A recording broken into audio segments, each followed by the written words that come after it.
अंधा व्यक्ति था, वह जेल में बंद हो गया। एक अंधा व्यक्ति था, वह जेल में बंद हो गया। तो उसने जेलर से कहा कि जेलर साहब, मैं क्या अपराध कर सकता हूँ? मैं तो अंधा हूँ, मैं क्या अपराध कर सकता हूँ? तो जेलर ने कहा, देखो अपराध तो कोई भी कर सकता है, लेकिन मुझे तुम पर दया आ रही है, इसलिए अब नियम है तो एकदम से तो तुम्हें बाहर नहीं निकल सकता, लेकिन यहाँ से निकलने का रास्ता जरूर बता सकता हूँ। अच्छा बता दीजिए। बोले, यहाँ से 84 लाख फीट की दूरी पर एक दरवाजा है। ये जो जेल है इसमें चलते जाओ तो 84 लाख फीट की दूरी पे एक दरवाजा है, तुम उस दरवाजे से निकल जाना, वहां से हम तुम्हें भगा लेंगे, निकाल लेंगे। लेकिन अंधा बोला, जेलर साहब मैं तो अंधा हूँ, तो मुझे पता कैसे लगेगा कि दीवार आ गई, क्योंकि मैं तो अंधा हूँ, मुझे कैसे पता लगेगा? बोले, बात तो ठीक है, एक काम करना, दीवार पकड़े पकड़े चले जाना, और जहाँ दीवार नहीं होगी वहीं दरवाजा समझ लेना और निकल के चले जाना, जहाँ दीवार ना हो वहीं दरवाजा समझ लेना। हाँ बोले, ये ठीक है। तो अंधा दीवार को पकड़े पकड़े पकड़े पकड़े चलता गया। 84 लाख फीट की दूरी उसने तय की, और वह दूरी तय करने के बाद जैसे ही वह दरवाजा आया तो उसके सर में खुजली हुई, और सर में खुजली हुई से वह खुजलाने लगा। 2 कदम आगे बढ़ा दिया, फिर दीवार पकड़ कर चलने लगा, फिर दीवार पकड़ के चलने लगा। अब हंसी आ रही है, लेकिन वास्तव में उस अंधे की कथा नहीं है, हम सभी की कथा है।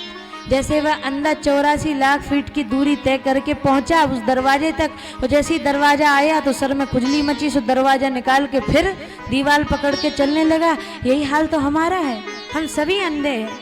अंधा कौन? को वह दरिद्रो विविशाल तृष्णा, जिसके मन में तृष्णा है वही दरिद्र है। और को अंधा जो विषयानुरागी, जो विषयों का अनुरागी, वही अंधा है। शंकराचार्य जी कहते हैं, को अंधा जो विषयानुरागी, जो विषयों का अनुरागी हो वही अंधा है। इसलिए विचार करके देखो, हम सभी अंधे।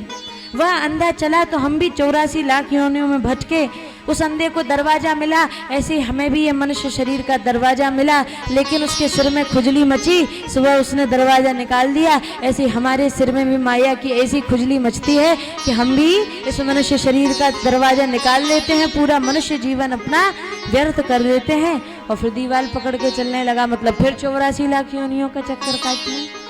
ये हमारी गति है। तो इस हरि कथामृत को सुन रहे हैं, आज सभी ने सुना है, तो अपने जीवन को सार्थक करने का प्रयास कीजिए। और इस कलयुग में जीवन सार्थक कैसे होगा?